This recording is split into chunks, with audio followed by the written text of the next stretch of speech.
Hello. Hello. Hello. Haven't done one of these for a while. No, I've got a wily coyote. Mark's like a 9-year-old. He likes to show you his tops before he speaks to you. Well, at least I and don't his run toys. around in superhero outfits. Like I could be running around in a Spider-Man kit. So, what are we doing today? We are doing the ick. God, I hate this word. Well, we've spoken about this quite a lot over the years, but you found this article, didn't you? Where was the article? I think it was in Women's Health. Yeah, what's the title of it? So obviously it's quite a profound thing for women when they get when sparks don't fly. Ever gone from head over heels to horrified by touch, then you've got the ick. The ick. And it is actually something that women say that men don't really, in my experience, don't really know about. No. I mean, they get the ick, but they just don't use the language of ick. I thought it'd be quite fun if we went back and thought about teenage ick, because it's very different teenage ick, I think, to more adult ick. Like Elisa was telling me the other day, Lisa's a friend of mine. Lots of you will know her because she's on this channel a lot. And she was saying that her sister really liked this boy. This was when she was a teenager. And then she made a meal for him. And, it was all going really well. And he sat down and, chomped into the meal and looked up and went, "This is delicious." And she went, "Delicious?" And he went, "Yeah, delicious." And in her head, she just thought, "I'm never going to see you again." Why? What did that do? Why delicious? Was it too polite? Don't try and drill into the hang full on, meaning hang on. of You have ick. to drill. No. She's very young. This is what you say so often. Okay. Don't try and hang on. Don't try and understand it. You say, but every man wants to avoid it. But sometimes things are ununderstandable. I would imagine that the age that she was at, delicious was a word that she associated with grown up, right? With being suave, with being, maybe he was a bit of a bad boy and suddenly he says the word delicious and then he's not who she was. But this is very young. I'm talking about funny. very young. It's Like, all sorts of things used to give me the ick when I was younger. So, knuckles, if knuckles were weird, or if the shape of a knee. Knuckles? Yeah, like I remember once this boy. And Knuckles? And his knuckles were just weird, and they just gave me the ick. But Hands could give me the ick or Well, not. I suppose the first thing you look at in a man maybe isn't the knuckles, and then you start to discuss. I mean, I think one thing that men maybe get, and I'm trying to think of an example of this without kind of compromising anyone, is you can get what I suppose would be the equivalent of a delayed physical ick. Yeah, no, but go back to teenagers. What would it be about I'm teenage as a girls? teenager, that's what I'm talking about. Oh, right, okay. So the first ick I got was a snog on a coach at about the age of 11. Had you both had cheese 12. and onion crisps? No, but there was too much saliva coming out. Oh! And I got such the ick, I wanted to move to another part of the coach, but I couldn't. And every time I turned to her, all I could see on her lips was that they were a bit shiny. Now, that is very much that a ick? young person. Oh, that's a pure ick. Oh, pure. So like something in teenage world, something very, very small can turn something that was nice into something that is just so abhorrent you can't even believe you're sat next to the person. It's frightening, isn't it? It can be something as silly as, and I keep reiterating this is teenage stuff because I don't want people to think, "Oh my God, that's so shallow, that's so awful." Because of course it's shallow and of course it's awful. But when you're a teen, you're running completely on instinct and impulse and lack of experience, innocence. So you have quite fixed ideas of what. Idealised images. Yeah, idealised images, and when you're younger, like for instance, me, my thing was, I'll never marry anyone who's got kids, and then I married you, and you've got 2 kids. Those lists change as you grow up and as you mature, and as you realise these things are actually completely irrelevant. Yeah. Spring onion breath can finish the greatest love affair and. Well, I agree, and that's why I avoid spring onions. That's why I can hate never it have in other onions people's anymore mouths. because Mark hates it. Oh no, but not just that, but Garlic. Like the last couple of days has been quite tough with you because you've thought that I've not wanted to kiss you, and I have, but I've just wanted to avoid the the pong, which is not Garlic. hideous. No, but it's just not nice. Yeah, exactly. It's just, Yeah. it's just I like, love garlic, but I don't like the smell of it. I like garlic. But we're at an age where it's not like, oh my God, she smells of garlic, I've gone off her, which No. would happen in teenagers. It's like, oh God, she's had garlic, I wish she hadn't because I don't want to go near her, which is a very different thing. Yes. So if it was my first date with you and I was a teenager and you turned up smelling of garlic, I'm mindful of it. When Maddie was first starting dating and I knew she was going to see somebody, I would purposely not put garlic in Wow, food isn't for that a couple of days. Yeah, because I knew. I mean, I worried about, I didn't have the name for it, the ick. I mean, I've said this before, I think, but I always worried that girls, I would do an X-ray scan of my body for physical insufficiencies or ickiness. Yeah. And I'm not being sort of arrogant, but the only part of me that I always homed in on was, of course, my bad toenail. Which would be very ick possibilities for a teenage Well, girl. and that's why I concealed it, and I used to literally in my room practice holding a girlfriend and settling down, falling onto the bed, and I would kiss a pillow whilst doing it. And try and hide your No, toe. and whilst I do it, like a snooker player, because if you take your foot off the floor as a snooker player, you've committed a foul shot.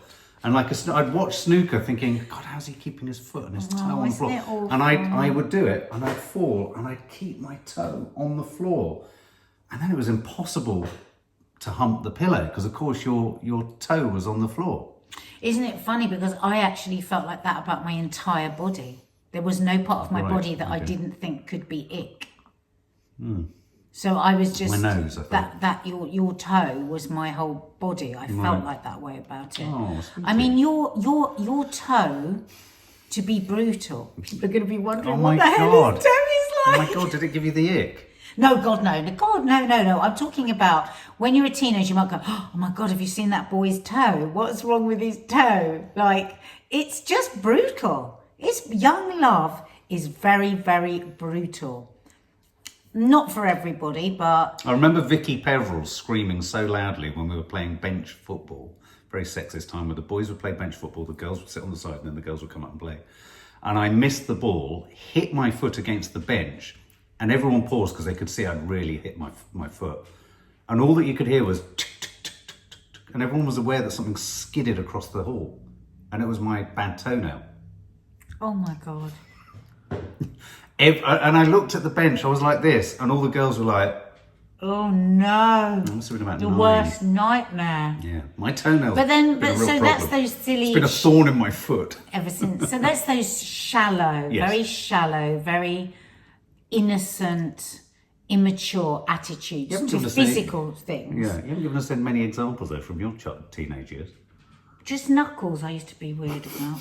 But no, teenage years, it would be, Knuckles. it would possibly be more things people would say. So like what I would see as character defects. Right.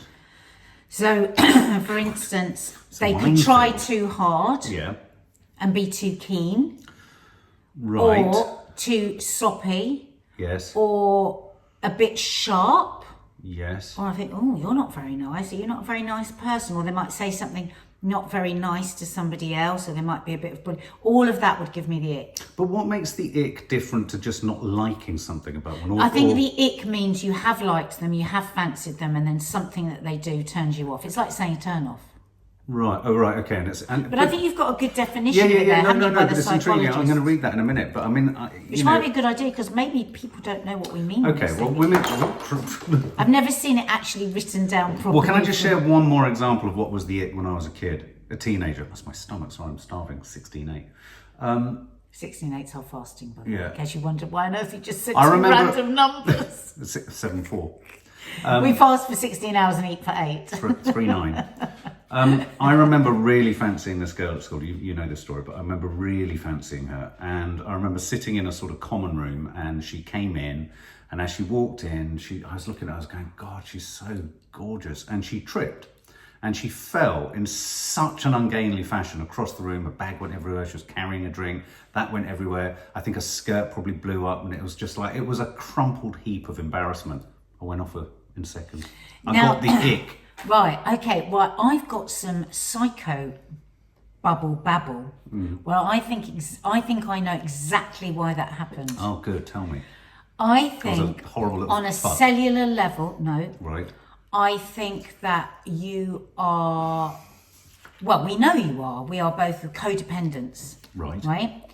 And there was a vulnerability to her when she fell over that on a cellular level you didn't want something you like quite difficult, fiery, feisty, stand on their own 2 feet, not fall over on them, women. Yeah, I true. think you spent a lot of time feeling like you were looking after your mum. I think you wanted to be looked after and you didn't want to look after. I don't think you had a moment's awareness of this, consciousness of this when that girl fell over. Good God. But there was something on a cellular level that made you go, no. God, in that process of her flying through the air and landing on the floor, all that was going on. It's like when I like men that can cuddle. Like when I was younger and I would see like somebody cuddle or somebody, I really liked that, because one of the things that I really loved about my dad, because my mum wasn't a cuddler, my dad was a cuddler, and my dad was very easy with himself, and the Arab way is very come and sit and come and sit next to me, sit near me, sit, you know, all of that. And so I understood years later that on a cellular level why sometimes I was attracted to people that were more foreign sometimes, was because of that sense of, you know, that sort of ecstatic memory that sits in there somewhere. Euphoric recall, you call it, don't you? In that euphoric recall, subconscious euphoric recall that you would get I had from a child, which was the Arab side of the family would come in, it'd be very colourful. I mean, there was of course loads of complexities to that as well, but lots of colour and warmth and, you know, so... So does Englishness give you the ick? No, I In a really relationship?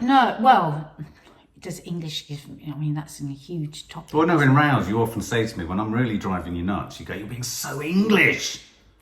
Well, when I say English as if I'm trying to insult you, Yeah. because don't forget I'm half English, but Are you? it is, I suppose when I use it in a derogatory term to you, I mean that you're being tight, you're being inflexible, you're being too particular, too Organised? like, no, just sometimes you drill on a detail so much that it just grates on me, and it's just like, I just want to go, just be more Italian, be more Greek, be more garlic breath. You're joking. No, but only on occasion. Okay. I'm sure you think a lot of the time, I'll stop being a crazy bloody loud Arab. Well, I wouldn't put it like that. There are cultural differences. Yes. And that's an amazing thing to have a marriage with cultural mixes, but it has its challenges, like every relationship does, and it doesn't, like I say, I think the kind of ick that you get from small things is something in a long-term relationship you work out. As a teenager, you can't, because as a teenager, you have this ideology about what a relationship should be, and that it should all be perfect, and you should be feeling happy all the time, and you should just want them all the time, and you should just love every single thing about them. But of course, that's not realistic. We don't love every single thing about each other. Of course we don't. We love each other fundamentally, but there's lots of things we don't like about each other. Sure. That if we'd known of them as a teenager, we probably would have split up. Okay. I mean, okay, are we going to get to in a while where you've said I've got the ick, and where the ick has impacted on our relationship? Well, yeah, and you whether can anyone too. can get back from the ick. And you 'Cause- can too. Yeah, because I want to talk about the fear engendered in me as a man by overhearing conversations between women about what the ick is. I think it'd be really good if you would just read that out. I'm If you going don't to, want yeah. to, I'll do it. No, I'm going to. That's exactly what I'm I'm building just up worrying to. about people going, what is the bloody ick? Like So you've the said. ick explained by Chloe Carmichael, who PhD, who's a clinical psychologist in New York.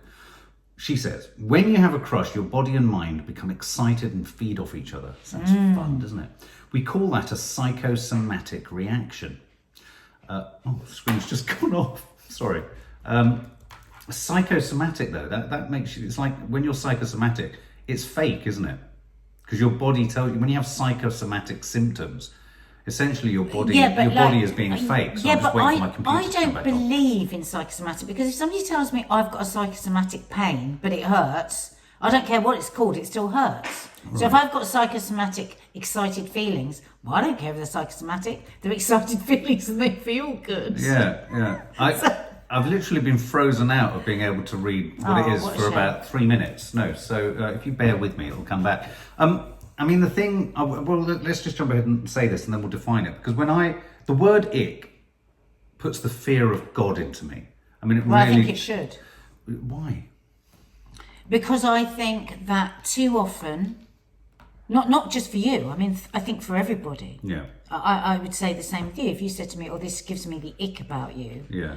I would pay heed to that. Right. Because I think ignored icks lead to the end of relationships. Are there gradations of ick? Yes. Oh, thank God. There are gradations. Well, because you've led me to believe over the years that as soon as ick creeps in, you can't get back from it. Well, that's when you're not listening to me that I've got the ick. And I say to you, you do not want to ignore this ick. Because if it goes too far, I won't be able to bring it back. And then you've listened. But it's usually because I've tried to tell. I mean, I can think of other relationships where I've had where I've given an ick warning and they've kind of not believed me, and I've gone, and then when I've finished it and they've gone, "Oh, well, why has this happened?" I said, "Well, I did tell you, right, but you didn't want to believe it." So the ick can happen in so many categories, can't it? It can happen physically, as with knuckles. It can happen in terms of the way with knuckles. It can happen as in the way someone talks, or my fear of toenails. It can happen in the form of actions or things that happen to someone, thus the person falling over. So what you're saying is the ick can happen just in the way someone talks to you. I think if we take out the word ick and we say goes off. This is about ick. And goes and just think about, what can turn you away from someone. I don't want to just say turn off, because immediately people think just of sex. But what can turn me away? This is my definition of ick. Yes, when you're a teenager, it's just turn you off. It's off. I don't feel anything now. The ick in a long-term relationship is the turning away from someone. Right. And those are the red flags that people choose to ignore, often because it's something that we might have to change in ourselves that we don't want to, or there's an embarrassment. If you were to say to me, "Nadia, I get the absolute ick," which I'm sure you do, from you leaving your HRT patches everywhere, your contact lenses, Kiki came up to me the other day with my HRT patch. She went, this is getting to the same point as your contact lenses. Yeah, it's like you shed your skin. Yeah, so you shed your skin. So I've got to hear that you say that, but it's also uncomfortable to hear that, because it's so the person has the ick and they're saying I'm turning away, but the other person is also turning away because they don't really want to hear it. Well, it's like you with me and shaving, and you say it a lot, and I have said about shaving. Yeah, I observe that now, because where I think actually, and I hear that many women like stubble, the woman I'm married to doesn't like stubble, so I have to hear that. I mean, I don't like the. But it's interesting that you haven't heard it for 16 years. Yeah. Why is that? I don't know. That's turning away from what I'm telling you. Yeah, I guess it is. It's everything you're saying. I mean, one thing I would say, going back to the HRT thing, is I don't like the sticker marks on your back. Oh, no. I don't know. It's a bit off-putting. Sorry. No. It's just because it makes you look like a surface that's had lots of stickers on it that have then been pulled off. I heard you, though. You said that to me the other day. You couldn't reach. And I put it on the side now. And I'm trying, it's so hard. I got a bloody scourer to try, because I thought, yeah, that is horrible actually, because whether we like it or not, menopause ain't sexy. It has so many connotations to it that give people the ick. Menopause, don't mention it. So if you've got 5 sticker marks on your back saying that this woman is past her prime. Now, I don't care. You're a very kind and a very deep person. No, but on a cellular level, to go back to the teenage and the ick and where it can come into, that's subliminally telling you something. This is a woman that now needs this stuff to be the woman that she was. So is a small but vital component of the ick the fact... Sorry, that was postman. Where were we? Lovely. No, I was going to say, so a vital but small component of the ick strikes me that it's a reluctance to go towards it, or a desire to almost hide it, and it gets worse. It's like you feel it and you squirrel it away, but then the ick gets worse because you know that the ick is a terrible thing to feel. Well, the ick is, I mean, if you think about all the podcasts that we've had over the last few years with How to Stay Married, everything boils down to can you be brave enough to communicate with your partner how you're feeling? Because if it's something that's going to hurt that person, it's difficult to say. Take for instance, you're shaving. Right. Okay. So over the years, I've said it hundreds of times, right?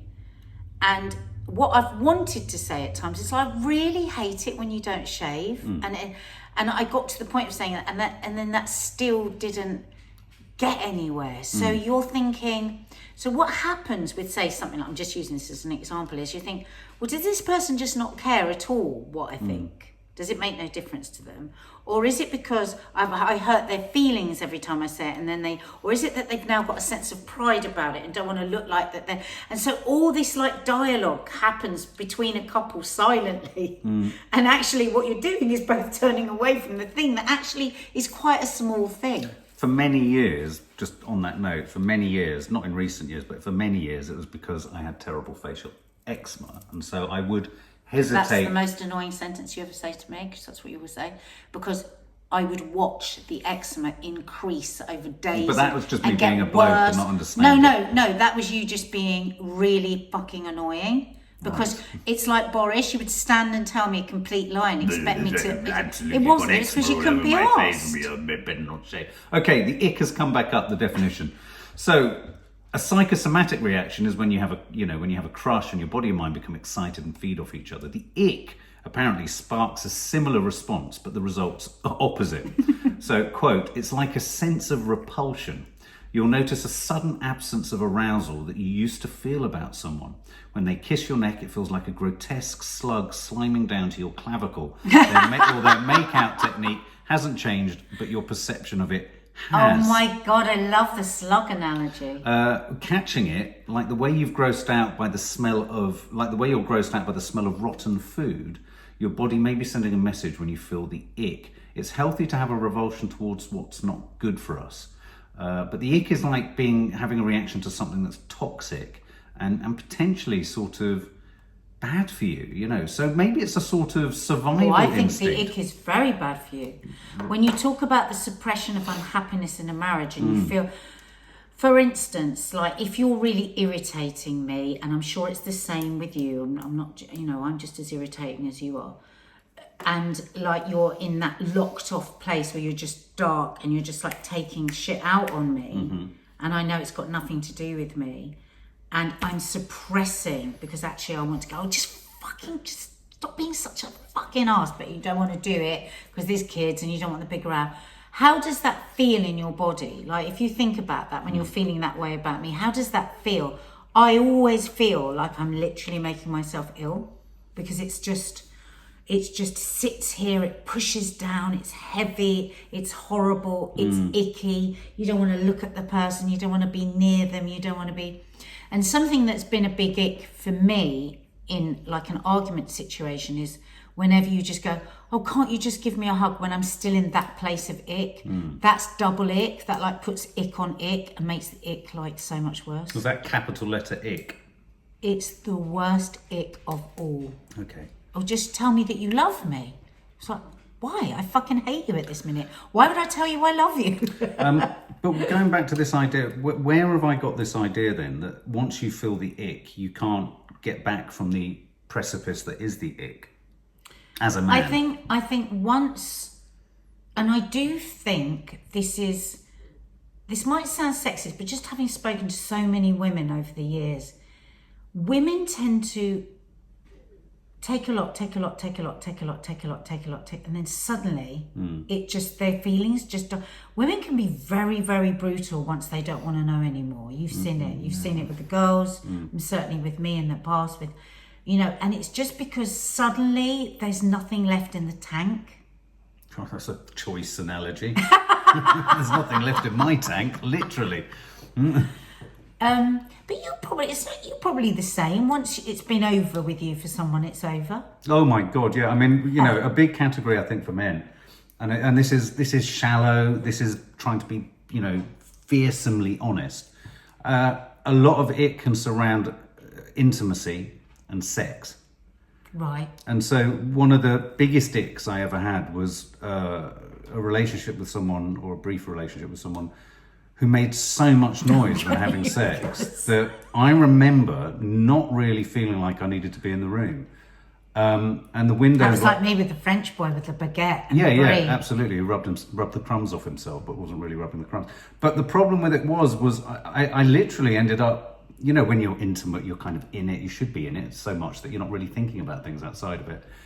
And I was so outside of things. I, in the middle of it, said, "Can I please shut the window?" Because the window was open. I didn't want the neighbours to hear. Oh God! No, but was she in it, or did she, or was she feeling the pressure of having to perform? I don't know, but I had such the ick. But what about if she was just overcome with sheer lust and joy? She might have been, but there was But some. that wouldn't be good. And so say like, oh, you wouldn't Well, think, I wow, think- I'm doing fantastic. I think to It's make having myself the time better of my down the life. pub later that day, I thought she had a great time. But at the moment, at the It very took you out, time, it made I you was like, self-conscious. "Oh my God, I can't bear this," Oh God. which is hard to do. So there's that, the way in which people kiss. Sometimes, you know, I used to get the ick when women wore trousers that were too high. I mean, this is shallow when I was young and an appalling individual. High-waisted. High-waisted, and I think... What about big pants? Not a fan. But, you know, I mean, not a fan, no. But What about a G-string? sometimes not a fan of that either. I mean, it's not like one or the other. Dental floss. No, anyway, so, you know, the ick can often kick in a very shallow fashion, I think, for men. I think, you know, it can revolve. Well, I'm sure it does for women if men do a And for certain men. thing. I mean, I think the thing is, we've got to take the gloves off here and go, listen, let's not be too politically But if you correct. take the gloves off, you'll see the knuckles. Let's not be too politically correct here and pick around this Yeah. conversation too much, worried that we'll come across as shallow fucking arses. This is part of the journey of being a human being. Yes. These are some of the things that we felt through the time. We know they're wrong. We know they're shallow. We know this, we know that. But what we're talking about here is the almost physical, you're Repulsion. unable to stop it, chemical reaction that goes on in certain situations with other people. Yeah, I mean, one of the things that this psychologist goes on to say is that often the ick can be something that's experienced quite early on in a relationship because you do something that she calls relationship binge. You know, you spend an awful lot of time together. You're up close against each other. So for me, I sometimes can get the real ick around the noise that people make with eating. And if that was to kick in, that would kick in early if you were spending every minute of every day with someone and every Before time you'd grown to love them. And yeah, and then it's like, oh my God, they make so much noise. Are they not aware they sound like cattle? You know, that I mean, that has kicked in before in the past. Controlling someone. I mean, I remember having been with someone who was so controlling that the ick kicked in there. You know.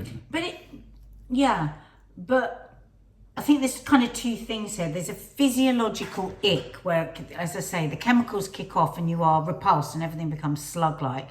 But then there's also just the turning off of somebody's character where you just think, Yeah. oh, you're not quite who I thought you were. And Yeah. and I was actually falling for somebody else, but now you've shown your true colours, then yeah, and that's just growth within a relationship, isn't it? Sometimes you can grow with somebody, sometimes you have to grow away from them. Do you think it's because it rhymes with sick? The ick for me is, yeah, I do. I think it's because it rhymes But with ick sick. for me is a more power, it's like a jolt. It's like, there's the natural growing away of the tiredness and the weariness of a person's habits and everything. But the ick, if I'm thinking about it now, and this is a conversation where I'm kind of finding things out myself at the same time. This isn't a conversation. It's a journey, where we know guys, it's a journey.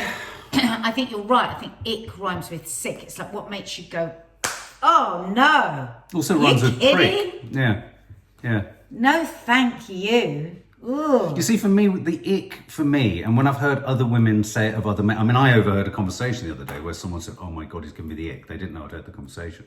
And when I heard the conversation, I literally turned around into my room and I went, because it's like a death sentence.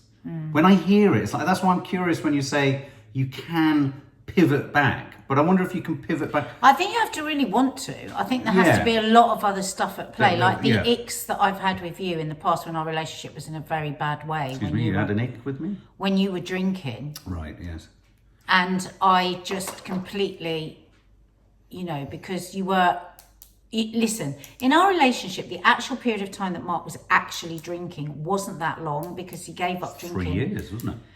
Yeah, but actually, so when you were drinking and then when you'd stopped drinking and you were just white knuckling and you weren't having any therapy and you weren't any, you were almost impossible to live with. You were almost impossible. You know, you were extremely bad tempered. You were when I say paranoid, I don't mean paranoid in a like psychotic way, but just like you were just so prickly. That was the thing. You just prickled and bristled. Eggshelly. And your jealousy, this sounds awful. Mark would agree with this. Isn't me just having this is Well, stuff that as you Mark's- describe me, I'm getting the ick about No, myself. but this is stuff that you've worked through. Oh, God, the absolutely. We've biggest talked about it ick before. for me in our relationship together is the jealousy. And still to this day, when I see it fire up in you, I am repulsed. Like to the Wow. point where I have to run. Because I don't want to see it. Yeah. Because it's so irrational. Yeah. It's so fucking unfair to me. You know, because I've told you a million times, you have to take yourself out in a car, phone a friend, go to have a swim, jump off a mountain, but don't show it to me because it's so dangerous for you. Wow, okay. It's so dangerous for our relationship because the ick is a tsunami. Yeah. I think, I hear you, and absolutely. Oh, do you hear me, do Yeah, you? no, of course I do. Otherwise, I wouldn't still be sat at this table talking to you. I mean, as you described, No, I had but the. But I mean, going back to it, and this is kind of traipsing over territory that we've done on other podcasts. I absolutely had the ick when you were at your worst in your menopause. It was just horrendous, and and of course, I had an awareness that this was something you were going through a bit. But because That doesn't help sometimes, does no, it? no, Like it doesn't. I But knew also, you were going through stuff when you were being the way you were with me. But often the condition. So I often say it about alcoholism. It's an illness that one of its kind of features or hallmarks is that it tells the person who's an alcoholic that they're not an alcoholic. And likewise, I think the most difficult part of like moments where you go through a profound hormonal or mental crisis, which the menopause is, I think it doesn't get the publicity it needs regarding how profound now. it. Yeah, no, absolutely. But I think when you were going through that, the difficulty in that and where I got the ick was everything was screaming out something's different, but to you nothing was, and that was except I was very scared because I didn't know what was wrong with me. That's why I make it such a point now to talk about the menopause almost daily, because I don't want anyone else to suffer, not just the woman but also the partner, because it's very, I mean, in the same way that we talk about addiction, we talk about jealousy, we talk about menopause, we talk about all the stuff that we've gone through,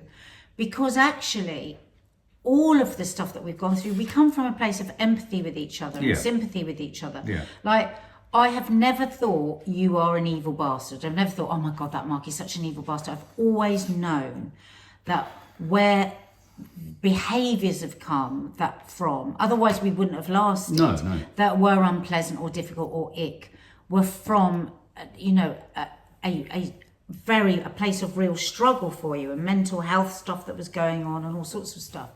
But there's only so long you can salve the ick with that knowledge. Same with you.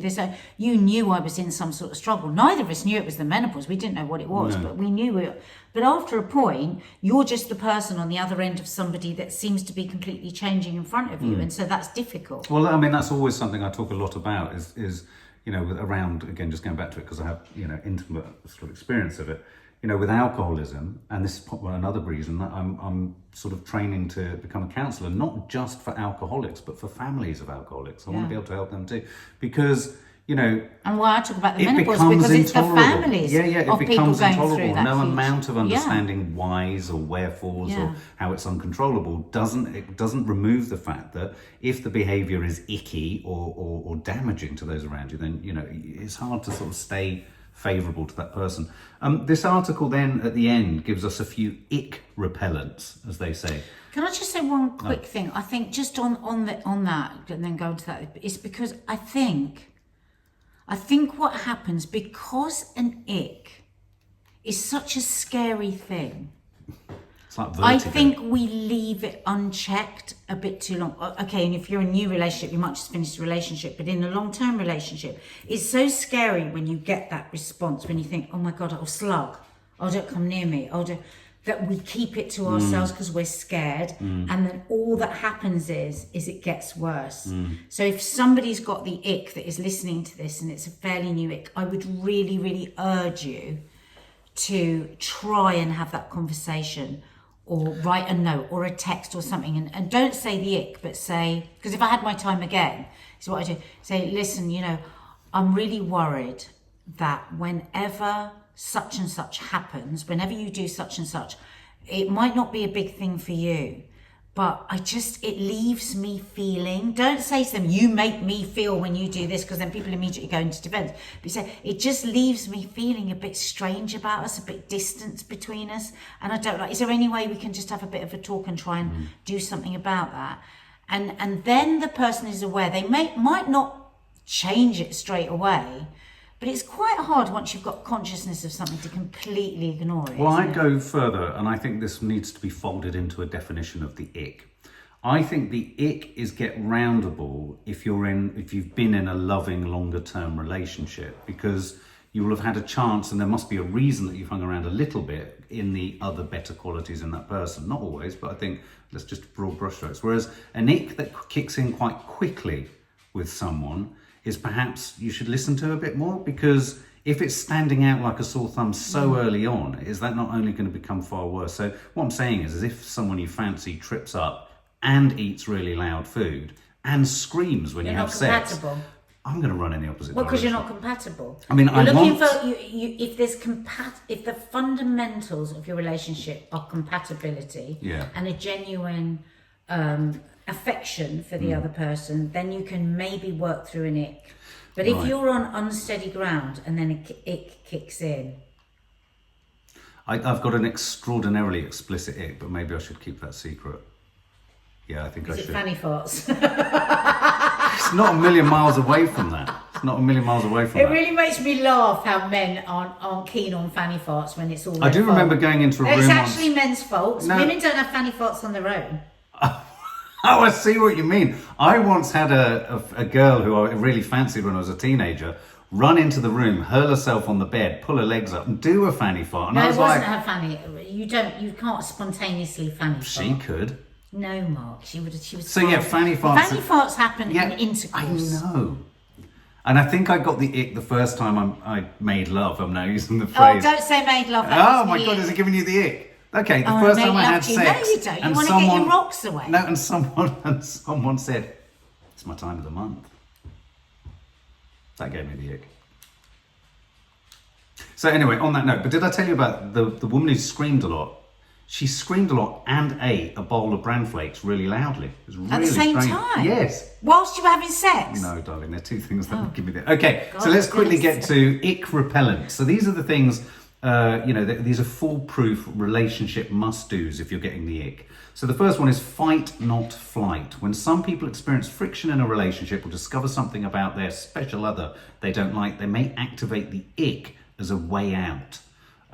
This psychologist says, explore new resources for relationship management, books, podcasts, like ours, or even therapy.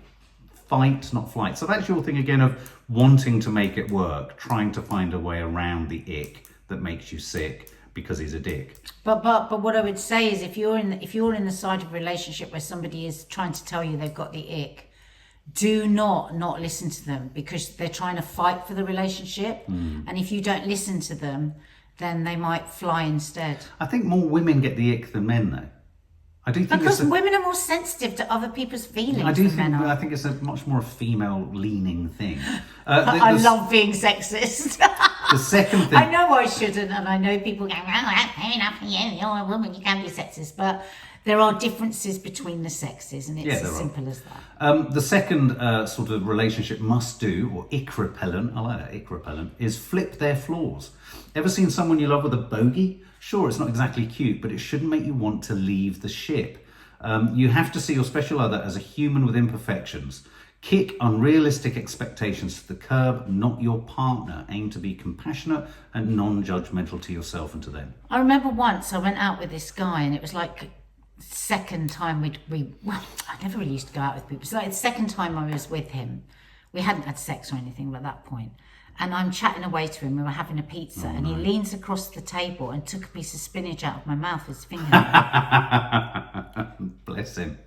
Oh no, it was one time. Oh, what do you mean? You got the wrong way round. You thought that was going to give me the ick. It gave him the ick. No, it didn't.